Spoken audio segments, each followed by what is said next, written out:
आजकल मीडिया पे राधा रानी के बारे में कई प्रकार की बातें चल रही हैं। तो मैं कहना चाहूंगा कि बोले तो थोड़ा सोच समझ करके बोले और अधूरी बात तो बिल्कुल ना बोले किसी के बारे में भी।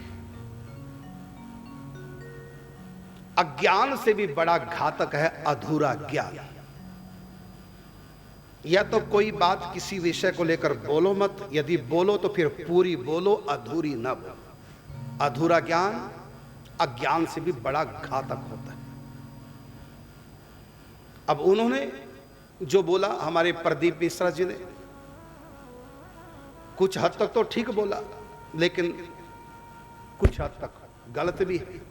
और इतना मैं कहना चाहूंगा, उन्होंने पढ़ के नहीं बोला। यदि पढ़ के बोलते तो जावट के स्थान पर वो छाता का नाम नहीं लेते, क्योंकि घटना जावट की है, छाता की नहीं है।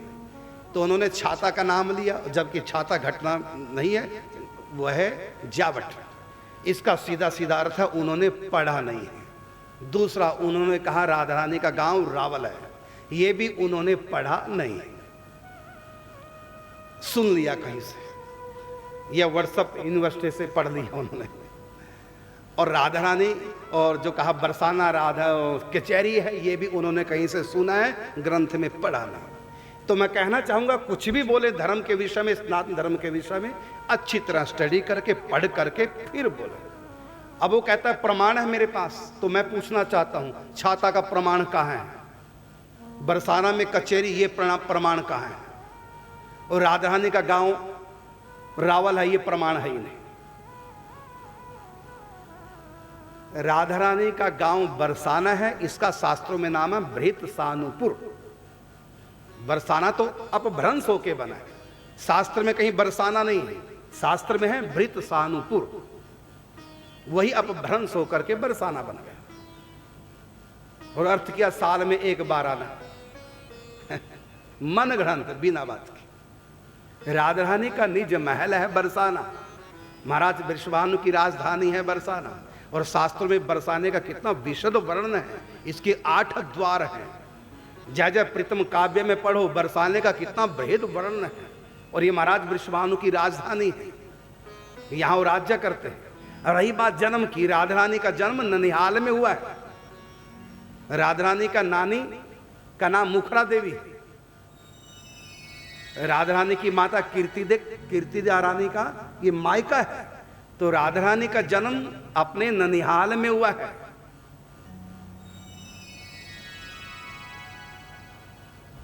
और श्री कृष्ण 3.25 वर्ष तक गोकुल रहे, फिर नंदगांव आके बसाया। तो राधा रानी का ननिहाल है, न कि राधा रानी का अपना गांव। राधा रानी का निज धाम श्री धाम बरसाना है, कचहरी नहीं है, बरसाना धाम है। तो पढ़ो शास्त्रों में। तो मैं कहना चाहूंगा कि कहीं भी व्हाट्सएप यूट्यूब पर देख करके बोल दिया, तो व्हाट्सएप और यूट्यूब पर जो भी मैसेज आते हैं, ये जरूरी नहीं कि वो ठीक हो, ग्रंथों में पढ़िए। तो आपकी बात से पता चल रहा था, आपने जावट की जगह नाम लिया था छाता का, इसका मतलब आपने पढ़ा ही नहीं, जावट लिखा है। और मैं कहना चाहूंगा, जैसे सीता जी, रावण जो हरण करता है वो सीता जी का नहीं करता, सीता जी अग्नि के पास है। राम जी कहते हैं सीता हरण से पहले की घटना है, जो लो करो निशाचर नाशा, तो लो करो अनल महाबासा। तो सीता जी ने अग्नि में निवास किया, और छाया सीता प्रकट हुई। माया सीता कह दो, छाया सीता कह दो। रावण ने उसका हरण किया। छाया सीता क्यों?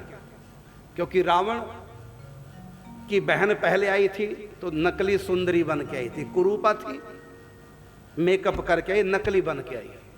मृग आया, वो भी नकली सोने का नकली मृग आया। रावण आया, वो भी नकली बाबा जी बन के आए। तो सारा परिवार नकलियों का था, नकली बन के आए। तो सीता जी भी छाया गई, नकली गई। राम जी भी नकली बन गए, अनजान बन गए। तो सीता जी की छाया जो रावण ने हरण की थी, और वो थी वेदवती नाम की लक्ष्मी का स्वरूप, लक्ष्मी के अंश से प्रकट हुई कुशध्वज की कन्या वेदवती, जो भगवान नारायण को पति रूप में प्राप्त करने के लिए तप कर रही थी। पहले पुष्कराज में तप किया, उसके बाद उन्होंने विंध्याचल पर्वत पे जाके तप किया। जब विंध्याचल पर्वत पर लक्ष्मी के अंश से उत्पन्न कुशध्वज की कन्या वेदवती जब तपस्या कर रही थी, तो उनकी सुंदरता को देख करके रावण का मन मोहित हो जाता है। रावण उनकी बाजू पकड़ के उठाता है और उनसे याचना करने लगा कि तुम मेरी पत्नी बनना स्वीकार कर। वेदवती ने कहा कि मैं भगवान नारायण के लिए तप कर रही थी, तुमने मेरा स्पर्श कर लिया काम भाव से, इसलिए ये शरीर अब प्रभु नारायण के लिए लायक नहीं रहा, लेकिन मैं आपको श्राप देती हूँ, मैं प्रभु को भगवान नारायण को पति रूप में बाद में प्राप्त करूंगी, पहले तुम्हारा सर्वनाश करूंगी। फिर योग से अपने देह का परित्याग कर देती है और भगवान नारायण को पति के रूप में प्राप्त करने की इच्छा थी, लेकिन उससे पहले रावण का नाश करने की इच्छा जग गई। तो जब भगवान राम ने सीता से कहा कि तुम अग्नि में निवास करो, तो उस समय भगवान ने क्या लीला की है, उसी वेदवती को बुला लिया। वेदवती उनके सामने प्रकट हो गई और सीता जी से कहा अपना रूप इनको प्रदान करो, क्योंकि तुम्हारा ही अंश स्वरूप है, तुम में इनमें कोई अंतर नहीं। भगवती सीता जी ने अपना रूप उनको प्रदान किया, इसलिए उनको छाया कहा। छाया का मतलब दर्पण में जो हमारा प्रतिबिंब पड़ता है हमारे रूप रंग का होता है, इसलिए उसको छाया कह देते हैं, छाया प्रतिबिंब। तो इसलिए उसको सीता जी की छाया कहा। तो उस वेदवती का रावण ने हरण किया और वेदवती ने रावण का सफाया करके, और फिर जब परीक्षा होती है अग्नि परीक्षा के बहाने, अग्नि से भगवती सीता जी आती है और वो अग्नि के पास चली जाती है वेदवती, लेकिन राम जी से कहा कि मैं आपको प्राप्त करना चाहती हूं। तो भगवान ने कहा अवश्य मुझको तुम प्राप्त करोगी, लेकिन ये मेरा मर्यादा पुरुषोत्तम अवतार है, इस अवतार में सीता के सिवा दूसरी पत्नी मेरे जीवन में आ नहीं सकती। तो जैसे वहां सीता जी की छाया, उसी प्रकार यहां भी राधा रानी की छाया, जिनका विवाह जावट में रायन घोष के साथ हुआ। तो सीता राधा रानी हमारे ब्रज में तीन हैं, मतलब है तो एक ही, लेकिन उनकी तीन प्रकार की लीला है। ऐसे श्री कृष्ण भी तीन है, राधा रानी भी तीन है, और कहा गया है वाणी ग्रंथों में, एक राधा ब्रज में बसे, दूजी रास विलास, तीजी कुंजन में बसे और दुलरावे हरिदास। एक राधा ब्रज में बसे और दूजी रास विलास, तीजी कुंजन में बसे दुलरावे हरिदास।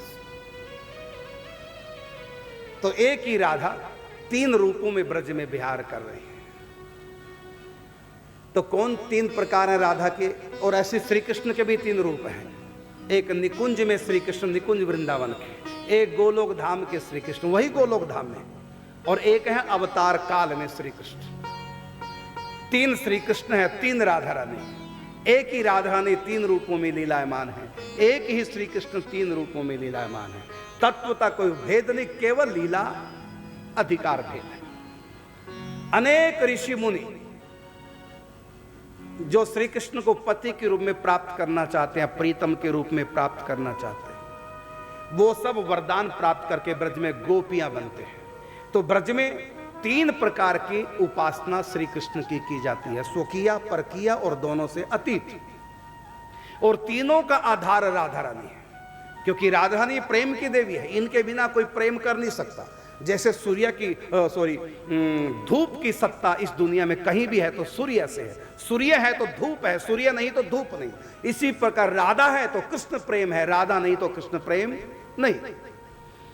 तो जिन्होंने भी श्री कृष्ण से प्रेम किया, उन सब के प्रेम का आधार भगवती राधा रानी है। तो तीन प्रकार से श्री कृष्ण से प्रेम करते हैं, स्वकीय भाव से, परकीय भाव से और दोनों से अतीत। निकुंज की उपासना जो है, नित्य रास की उपासना, वो निकुंज की, वृंदावन की उपासना है, ये दोनों से अतीत है। श्री कृष्ण को अपना पति मान करके जो प्रेम करती हैं गोपियां, उसको कहेंगे स्वकीय भाव। और एक जिनका विवाह हो चुका है गोपों के साथ, लेकिन वो चोरी छुप के परिवार से श्री कृष्ण से प्रेम करते हैं, उसको बोलते हैं परकीय भाव। और जो निकुंज की सखी हैं वो स्वकीय परकीय दोनों से अलग है। तो 3 प्रकार का प्रेम है, तीनों प्रकार के प्रेम का आधार राधा रानी है। तो जो परकीय भाव से प्रेम करते हैं और स्वकीय भाव से प्रेम करते हैं, उनका भी आधार श्री राधा रानी है। क्योंकि जैसे धूप की सत्ता सूर्य से, ऐसी प्रेम की सत्ता राधा रानी से है। राधा रानी प्रेम की अधिष्ठात्री देवी है। और रही बात कि राधा रानी की जो छाया है रायन घोष के साथ जिनका विवाह हुआ, तो मैं बताना चाहूंगा वो किसी गोप के साथ विवाह नहीं हुआ है। तो सुन लो ध्यान से, भागवत कथा में ब्रह्मा जी ने ग्वाल बालों को चुरा लिया। जितने भी ग्वाल बाल श्री कृष्ण के सखा थे सबको ब्रह्मा जी ने चुराया, बछड़ों को चुराया। सीधी सी बात सब जानते हैं। और उस समय भगवान की इच्छा शक्ति, जिसको योग माया कहते हैं, वो पूर्णमासी के रूप में 2 मील वन में और नंदगांव बरसाने के बीच में, नंदगांव संकेत वन के बीच में आज भी उनका स्थान है, मंदिर है पूर्णमासी का। तो ये भगवती योग माया का अवतार थी। इन्हीं के भाई सांडिल्य ऋषि। तो योग माया ने सांडिल्य ऋषि को ये बात बताई कि जो ग्वाल बाल हैं वो सब इस समय ब्रह्मलोक में जा चुके हैं, स्वयं श्री कृष्ण ही ग्वाल बाल बने। इसलिए आप ब्रज में जाकर के कह दो, जो ऋषि मुनि श्री कृष्ण को प्रीतम के रूप में प्राप्त करना चाहते थे और वरदान प्राप्त करके गोपियां बने, तो आप उनके माता पिता को जाके समझा दो कि गोपों के साथ इनका विवाह कर दें, उससे इनका स्वाग अमर हो जाएगा। और गोप ग्वाल कौन थे? तो गोप ग्वाल जो असली थे वो तो ब्रह्मलोक में ब्रह्मा जी ने छिपा दिए और यहां 1 साल तक स्वयं श्री कृष्ण गोप ग्वाल बनकर रहे। तो उसमें रायन घोष कौन थे? मधुमंगल, श्रीदामा, सुबल आदि आदि सखा सब, उसमें रायन घोष भी, वो तो ब्रह्मलोक में है। तो यहां पर ग्वाल बाल सब कौन बने? स्वयं श्री कृष्ण बने। तो राधा रानी की छाया का विवाह किससे हुआ? रायन घोष से नहीं हुआ है। रायन घोष कौन बने हैं? श्री कृष्ण बने हैं। तो सबका विवाह श्री कृष्ण के साथ हुआ है। इसलिए पूरी बात बताओ, नहीं तो चर्चा ही छेड़ो मत। और ये शास्त्र का प्रमाण है। इस प्रकार 3 प्रकार की उपासनाएं ब्रजवासियों ने की है। गोपियों ने श्री कृष्ण की स्वकीय भाव से, परकीय भाव से, और स्वकीय परकीय दोनों से अतीत जो निम्बारक उपासना है निकुंज की, यहाँ ना स्वकीय ना परकीय, ये सब राधा रानी का अंश है, महाभाव स्वरूपणी है, नित्य निकुंज में विराजमान है। ये रसो उपासना हमारे निम्बारक संप्रदाय की, इसमें 30 प्रकार की राधा, निकुंज, बिहारणी, नित्य। तो ये 3 राधा रानी के रूप हैं। फिर मैं कहना चाहूंगा, राधा रानी 3 नहीं, एक ही हैं। एक ही राधा रानी ने 3 रूप बना रखे हैं, प्रेम का रसास्वादन अपने भक्तों को कराने के लिए, ऋषि मुनियों को कराने के लिए। यही ब्रज में अवतार लेके आते हैं, यही गोलोक धाम में है, यही नित्य वृंदावन में विहार करती हैं, एक ही राधा रानी। अब उनको अंश कह दो, छाया कह दो, अपनी भाषा में कुछ भी कह दो, तो वही एक ही राधा रानी 3 प्रकार के प्रेम की क्रीड़ाएं करती हैं और अपने भक्तों की आधार, प्रेम की आधार स्वरूप बनते हुए और सबको श्री कृष्ण प्रेम का रसास्वादन करती कराती रहती है। इसलिए मैं कहना चाहूंगा कि कुछ भी बोले, ग्रंथों से तो बोले, लेकिन पूरा बोले, नहीं तो बिल्कुल छोड़ दो उस विषय को। बोले तो पूरा बोले। ये तो पता चली गया था कि उन्होंने जावट का नाम न लेकर के छाता का नाम लिया, इसका सीधा सीधा मतलब उन्होंने ग्रंथ पढ़े नहीं, ये चर्चा। और कचेरी बता दी बरसाना, इसका मतलब कहीं व्हाट्सएप पे या कहीं यूट्यूब चैनल पे कहीं देख लिया होगा, सुन लिया होगा, मन ग्रंथ वही बोल दिया। और राधा रानी का गांव बरसाना ना होकर के बोल दिया रावल, जबकि रावल राधा रानी की ननिहाल है और ननिहाल में ही राधा रानी का प्रगट हो।